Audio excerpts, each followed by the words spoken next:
Hello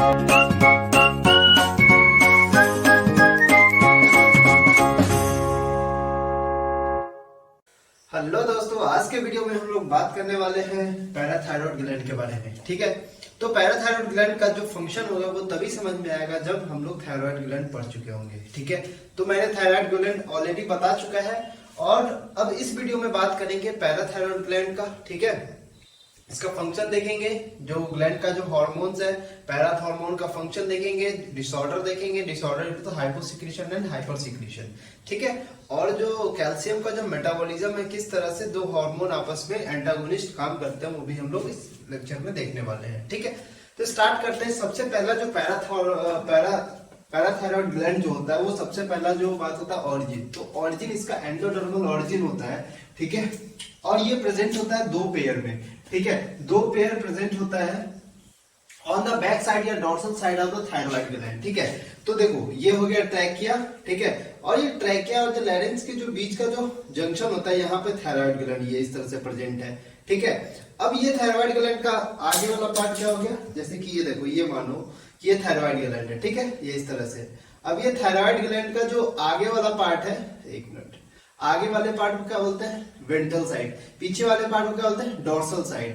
तो ये dorsal side पे होता है प्रेजेंट, ये डॉर्सल साइड इस तरह से। तो डॉर्सल साइड को मैं देखता हूं तो ये दो पेयर प्रेजेंट होता है। ठीक है, एक लोब यहाँ हो गया, ये एक लोब यहाँ हो गया।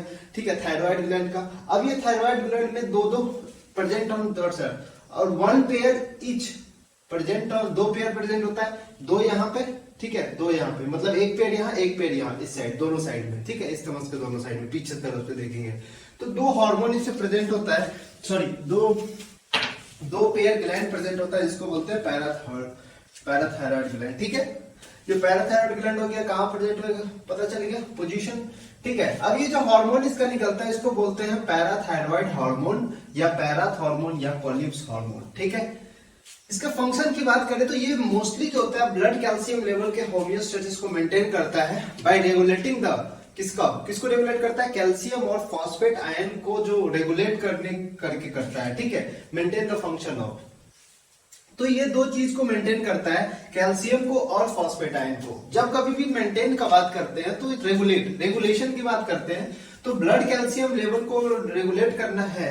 ठीक है, तो उसमें तीन हार्मोन, या तो विटामिन डी3 और टीसीटी और पीटीएच। ठीक है, ये आगे मैं डिस्कस करूंगा। उससे पहले बात ये आती है कि ब्लड कैल्शियम लेवल को मेंटेन कैसे करता है। तो मोस्टली ये हार्मोन का फंक्शन ये होता है कि ब्लड कैल्शियम लेवल को इंक्रीज करता है। ठीक है, ब्लड में कैल्शियम लेवल को इंक्रीज करता है, लेकिन डिक्रीज कौन करता है, डिक्रीज वो करता है थायरोकैल्सिटोनिन, जो parafollicular cells of the thyroid gland से जो निकलता है। ठीक है, जो पैराफॉलिकुलर सब थायराइड ग्लैंड से निकलता है उसको। अब इसके एंटागोनिस्ट काम कैसे करता है, देखो मैंने याद करने का ट्रिक बताया था, टीसीटी, जिसके नाम में कैल्शियम आ रहा है या कैल्सिट्रॉन, ठीक है, इस तरह का वर्ड आ रहा है, तो वो कैल्शियम लेवल को, ब्लड कैल्शियम लेवल को डिक्रीज करेगा। जिसके नाम में नहीं आ रहा वो इंक्रीज कर रहा है।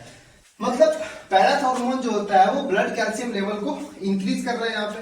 ठीक है, यहाँ पे ब्लड कैल्शियम लेवल इंक्रीज करेगा तो मतलब ब्लड में फॉस्फेट लेवल क्या करेगा, डिक्रीज करेगा। ठीक है, ब्लड में फॉस्फेट लेवल क्या करेगा, डिक्रीज करेगा। अब ये तीन तरीके से कैल्शियम लेवल को इंक्रीज करेगा, फॉस्फेट लेवल को डिक्रीज करेगा। ठीक है, पहला है increase the osteoclast activity in the bones में क्या करेगा, ऑस्टियोक्लास्ट एक्टिविटी इंक्रीज कर देगा, ताकि जितना भी ब्लड है, जितना भी जो कैल्शियम है वो रीअब्सॉर्ब हो जाएगा बोन के मैट्रिक्स से। कहां चला जाएगा, कैल्शियम ब्लड में चला जाएगा। तो फाइनली क्या हुआ, ब्लड कैल्शियम लेवल का इंक्रीज हो गया। सेकेंड, रीनल ट्यूब्यूल से कैल्शियम को एब्सॉर्ब करता है। ठीक है, third, increase the calcium from the digested food, increase reabsorption कर लेता है कैल्शियम को। डाइजेस्टेड फूड से जो कैल्शियम निकलता है उसको रीअब्सॉर्ब करके कहां भेज दिया जाता है, ब्लड में भेज दिया जाता है। ठीक है, तो ये तीन तरीके से कैल्शियम लेवल को इंक्रीज करता है। आई बात समझ में। अब चलते हैं इसका होमियोस्टेसिस कैसे है। तो ये कंबाइंड फंक्शन होता है पैराथॉर्मोन का, थायरोकैल्सिटोनिन का और विटामिन डी3 का, इसका कंबाइंड फंक्शन होता है। ठीक है, एक मिनट। तो इसका जो कंबाइंड फंक्शन जो होता है, ठीक है, अब इसको समझते हैं। देखो, जैसे कि थायराइड ग्लैंड से पैराफॉलिकुलर सेल्स में पूरा डायग्राम बताया था। ठीक है, ये था ये इस तरह से डायग्राम बनाते हैं। यहाँ पे फॉलिकुलर सेल्स और यहाँ पे कुछ एक्स्ट्रा सेल्स होते हैं, उसको बोलते हैं पैराफॉलिकुलर सेल्स। ठीक है, तो ये पैराफॉलिकुलर सेल्स इस तरह से मुझे दिखा था। तो वो जो क्या करता है, वो कौन सा हार्मोन रिलीज करता है, थायरोकैल्सिटोनिन, जो ब्लड कैल्शियम लेवल को डिक्रीज करता है, इसीलिए इसको बोलते हैं हाइपोग्लाइसीमिया। हाइपोग्लाइसेमिक हार्मोन कौन होता है, टीसीटी। ठीक है, अब यहाँ पे पैराथायरॉइड ग्लैंड पीटीएच, ये क्या करता है, ब्लड कैल्शियम लेवल को क्या करेगा, इंक्रीज करेगा। तो ये दोनों आपस में क्या करता है, एंटागोनिस्ट फंक्शन करता है। एक ब्लड कैल्शियम लेवल को बढ़ाता है, एक ब्लड कैल्शियम लेवल को डिक्रीज करता है। ठीक है, देखो कोई ऐसा हार्मोन है जो किसी को बढ़ा रहा हो, कोई ऐसा हार्मोन है जो किसी को घटा रहा हो। ठीक है, कोई भी चीज को घटा रहा हो तो उसके लिए जरूर कोई ना कोई एंटागोनिस्ट काम करता ही है। जैसे कि पैंक्रियाज के लिए कौन सा, इंसुलिन के लिए कौन सा एंटागोनिस्ट हार्मोन होता है, ग्लूकागोन। उसी तरह से यहाँ पे पैराथायरॉइड पीटीएच के लिए टीसीटी एक एंटागोनिस्ट हार्मोन होता है। ठीक है, तो इस तरह का मैकेनिज्म हमारे बॉडी में ऑलवेज प्रेजेंट होता है। ठीक है, चलो अब डिसऑर्डर की बात कर लेते हैं कि भाई साहब अगर हाइपोसिक्रीशन हो गया पीटीएच को, अगर हाइपर सिक्रीशन हो गया पीटीएच का, तो कौन सा सिम्टम्स हमें देखने को मिलते हैं, कौन कौन सी बीमारी यहाँ पे होती है। सबसे पहला हाइपोकैल्सियमिया, मतलब पीटीएच का जो सिक्रीशन है वो डिक्रीज हो गया। ठीक है, पीटीएच का सिक्रीशन डिक्रीज हो गया, मतलब कैल्शियम लेवल क्या हो जाएगा, डिक्रीज होगा, क्योंकि calcium level, blood calcium level क्या हो जाएगा, डिक्रीज हो जाएगा। इसके कारण क्या होगा, जो मसल और नर्वस जो होता है, नर्व्स जो होता है अननेसेसरली इरेडिएट होगा, मतलब कॉन्ट्रैक्शन रिलैक्सेशन होता रहेगा। ठीक है, कन्वर्जन और क्रैम्पिंग यहाँ पे देखने को मिलता है हाइपोग्लाइसीमिया में। ठीक है, उसी तरह से एक और सिम्टम आता है डिजीज, जिसको बोलते हैं टेटनी डिजीज। ठीक है, इसमें क्या होता है, जो वॉलेंट्री मसल है वो remain contracted for a long time, ज्यादा देर के लिए कंट्रैक्शन स्टेट में चला जाता है, कॉन्ट्रैक्टेड स्टेट में चला जाता है यहाँ पे voluntary muscles. Mark the point here, voluntary muscles. ठीक है, अगर इंटरकोस्टल मसल और डायफ्राम में देखने को मिलता है तो इस केस में पर्सन डाई हो सकता है ड्यू टू एस्फाजिया। ठीक है, ड्यू टू एस्फाजिया का कंडीशन ये होता है कि अगर इंटरकोस्टल मसल में क्या होता है, अगर वॉलेंट्री मसल ज्यादातर लॉन्ग टाइम में कॉन्ट्रैक्टेड रह जाए इंटरकोस्टल मसल और डायफ्राम में, तो पेशेंट क्या हो सकता है, डाई हो सकता है। ठीक है, मर सकता है।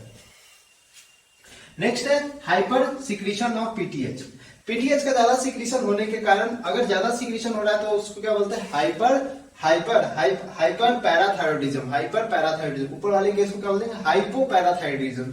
ठीक है, अगर पीटीएच का कैल्शियम पीटीएच ज्यादा होगा तो osteoclast feeds excess of bone unnecessarily. अगर पीटीएच ज्यादा होगा तो क्या करेगा, पैराथायरॉइड ज्यादा है तो इंक्रीज द ऑस्टियोक्लास्ट एक्टिविटी बढ़ जाएगा, जिसके कारण बोन से ज्यादा कैल्शियम कहाँ हो जाएगा, रीअब्जॉर्प्शन होगा, कहाँ, ब्लड की तरफ। ज्यादा से ज्यादा कैल्शियम रीअब्जॉर्प्शन कहाँ होगा, ब्लड की तरफ, और बोन्स क्या हो जाएगा, बोन्स में कैल्शियम की कमी हो जाएगी, जिसके कारण बोन्स क्या हो जाएगा, ब्रिटल एंड वीक। और इस कंडीशन को क्या बोलते हैं, ऑस्टियोपोरोसिस। क्या बोलते हैं, ऑस्टियोपोरोसिस। ठीक है, ऑस्टियोपोरोसिस बोलते हैं इसको, जब कभी भी पीटीएच इंक्रीज होता है। ये इंपॉर्टेंट है। ठीक है,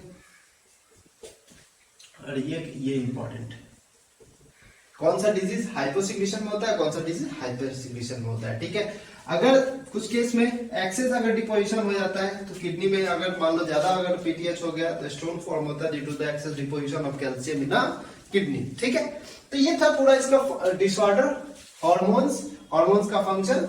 ठीक है, और ऑरिजिन और ब्लड कैल्शियम का होम्योस्टेसिस किस तरह से मेंटेन करता है। ठीक है, अब यहाँ पे एक और चीज यहाँ पे बात करने वाली है, इंपॉर्टेंट बात ये है कि जो पैराथॉर्मोन का जो सिक्रीशन होता है, पीटीएच का जो सिक्रीशन होता है, वो डायरेक्टली प्रोपोर्शनल होता है किसके, ब्लड कैल्शियम लेवल की, क्योंकि जितना ज्यादा ब्लड कैल्शियम लेवल बढ़ेगा उतना ज्यादा पीटीएच। ठीक है, इस तरह से ये इसका होम्योस्टेसिस को अगर शॉर्टली अगर बोलना चाहते हैं तो inversely proportional to blood phosphate. ठीक है, ब्लड फॉस्फेट लेवल, ये इसका रिलेशन है जो याद रखो, जो होम्योस्टेसिस से आता है। ठीक है, आई बात समझ में, तो डिसऑर्डर हो गया, ये होम्योस्टेसिस हो गया। आई होप आपको अच्छे से समझ आया होगा ये सारा कॉन्सेप्ट, और बहुत इंपॉर्टेंट है। पैराथॉर्मोन और थायराइड ग्लैंड दोनों का कंबाइंड फंक्शन में क्वेश्चन पूछा जा सकता है। ठीक है, I hope you like the video and don't forget to subscribe my channel. Have a nice day, thank you so much.